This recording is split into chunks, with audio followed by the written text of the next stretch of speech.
5 seconds. Start. Mr. Speaker, sir, I have great pleasure in seconding the motion.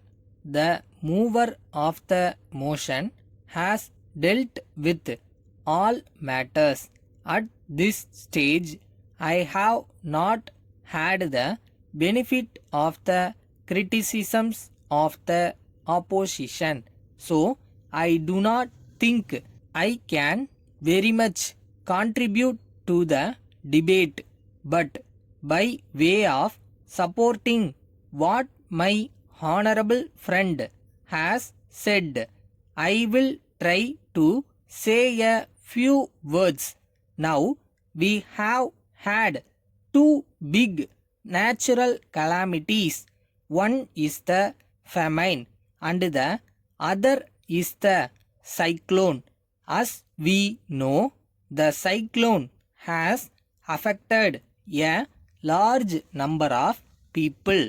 It will not be out of place to pay tributes to the collectors and the staff and others who cooperated in giving relief to the affected people. On this occasion, I would suggest that the relief measures, though they have been adequate, might have been more reasonably spread among the various affected areas. Now, I would like to refer to famine.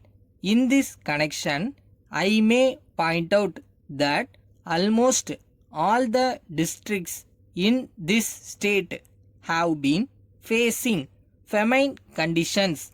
Anyway, the relief measures taken by the government are welcome on account of the drought during the last 5 years.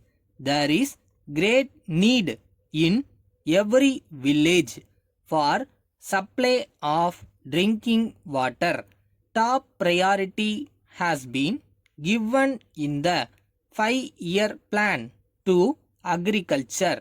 I do not know the position in other states so far as this state is concerned. I would suggest that supply of drinking water to the rural population must be given the same priority as agriculture. We cannot call ourselves a civilized state unless we are able to give protected water to the poor people in the villages. Then I come to electricity. I would like to point out that the failure of monsoon has affected irrigation sources on account of the cut in electricity. Very many extension schemes for irrigation have to be stopped.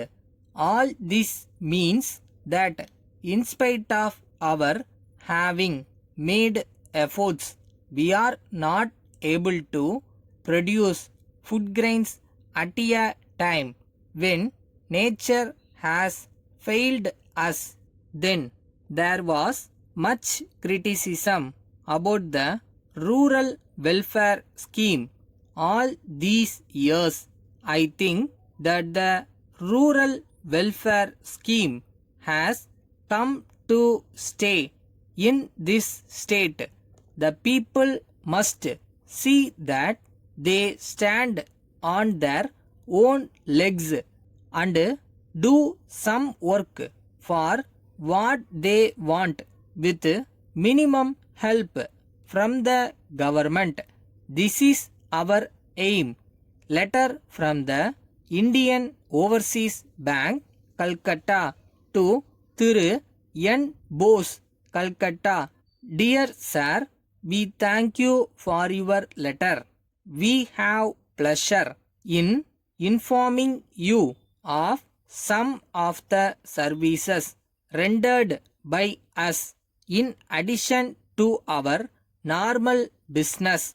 We also take up a number of agency services on behalf of our customers like collection of bills, coupons, etc. We have also made necessary arrangements to keep valuable in safety lockers. You may be interested also in a special department of this bank which has been started recently where we receive proposals for appointment of the bank as trustees in view of the efficient way in which we can carry on the work in this department.